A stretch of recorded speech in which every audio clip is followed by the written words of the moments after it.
Alexandre Garcia, o repórter dos mais renomados no cenário nacional, faz uma análise sensata e responsável sobre o fracasso de Lula diante da opinião pública, com a queda vertiginosa nas pesquisas diante da aprovação popular. Assista ao vídeo. Não esqueça de deixar o gostei ou não gostei lá no final. Bom, hoje não tem como não falar do grande assunto do fim de semana, né, que foi o Datafolha de sexta-feira, mostrando a aprovação de Lula despencando. Mas despencou, imagina só, despencar de 49% para 33% no Nordeste. No Nordeste, o seu tradicional reduto eleitoral. Caiu 16 pontos percentuais. Já estava com aprovação ruim. E eu estou falando em 2 meses. 17 de dezembro foi o anterior Datafolha. Em 2 meses, então, de 49 para 33 de aprovação no Nordeste, onde ele está mais bem avaliado. Mas, no geral, a aprovação é de 24% apenas. Era de 35%, caiu 11%, aprovação média. Aprovação de 24% e reprovação de 41%. Já tá deficitário até nisso. Né? Despencou em 2 meses 11% na média nacional.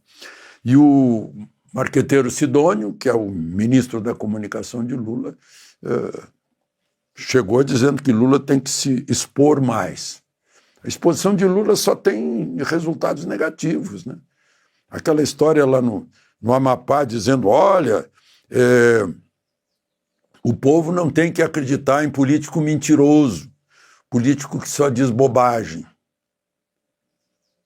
Não, foi ele que disse, não foi a oposição que disse. Depois viaja mais um pouquinho e começa a falar de que ele só está comendo ovo de ema, né? As minhas emas, como as minhas emas? As emas são nossas, sinto muito. Emas do serviço público, do Palácio Alvorada, que é a residência do presidente da República. Isso é bem do povo brasileiro. Né? As emas que estão lá, diz que está comendo também ovo de pata, e vai ter jabuti, está com jabuti na residência do Torto. Tem lá fizeram uma cascata para criar jabuti, que vai comer também ovo de jabuti. Ficou todo mundo se olhando, olha, o que tem a ver com isso? Será que ele está sugerindo que pegue... Porque o ovo da galinha é o alimento mais completo que existe depois do leite materno. Será que como não deu picanha, né, agora não dá laranja, não dá café? Aliás, vejam só que interessante. Na fronteira com a Argentina, vale dizer, Uruguaiana com Paso de los Libres, lá em Dionísio Cerqueira, com Bernardo de Irigoyen, lá em Foz do Iguaçu com Iguaçu, né? Os argentinos estão vindo para fazer compra no supermercado brasileiro, para comprar picanha brasileira, que para eles está barata. Por quê? Porque lá tem o Milei, e o Milei fortaleceu a moeda dos argentinos. Os argentinos chegam a dizer que estão tendo diferença de preço de 50%. No combustível, na gasolina, né? Mas principalmente no supermercado. O pessoal de Uruguaiana, lá do meu Rio Grande, tá muito satisfeito com as vendas para os argentinos, né?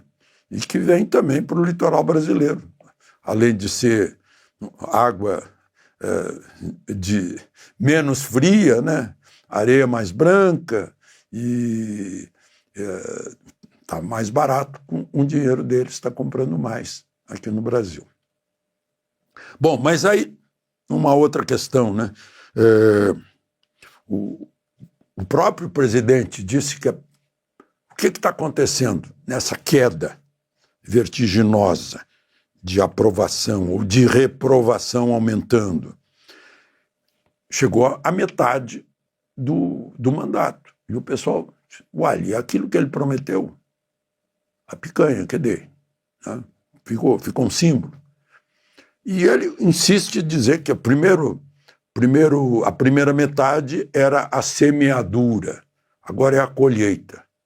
Mas vai colher o quê se não semeou nada? Se continua não tendo um programa estratégico de governo.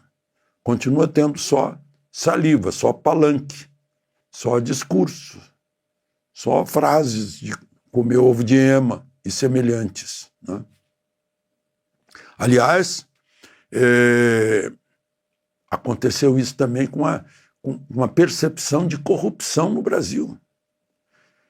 Em 180 países, a Transparência Internacional estava mostrando o Brasil no lugar 69º, 69. Agora é o 107º, ou seja, a gente já está na metade de trás. Na metade é 90, a gente está em 107, segundo a Transparência Internacional. É o cheiro da corrupção. E está mostrando o ministro Toffoli do Supremo como uma das principais causas dessa visão negativa, porque devolveu, liberou gente que estava envolvida em escândalos da Lava Jato, né? Aliás, foi em 2012, quando estava 69, lugar 69, havia a esperança de que o país não fosse o país da corrupção e da impunidade. Agora, essa esperança já não existe, né? Bom, e aí, marcaram para o dia 16 de março, brasileiro nas ruas, né? Impeachment de Lula. Bom, em primeiro lugar, o motivo do impeachment já recebeu água fria.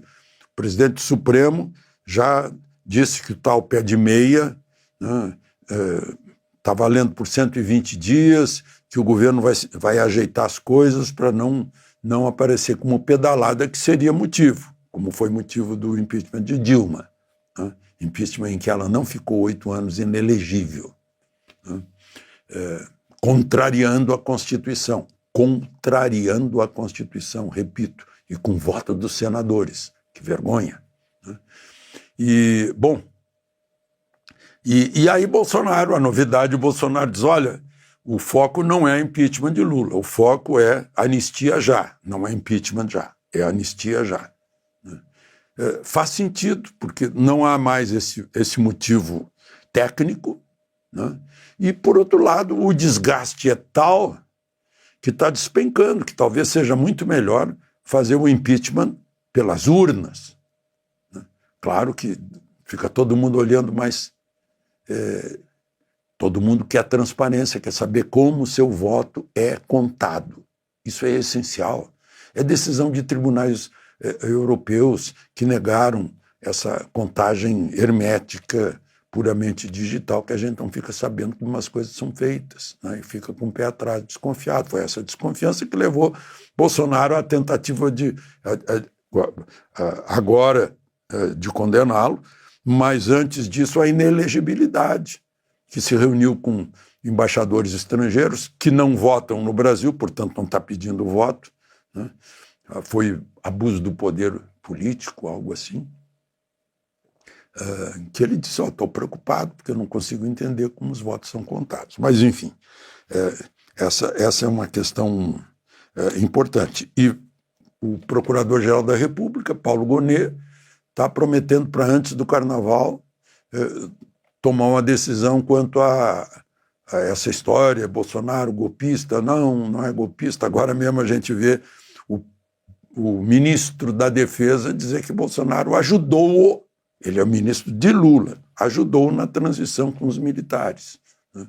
Então, que golpista é esse que está disposto a lubrificar os caminhos do governo para Lula assumir, né?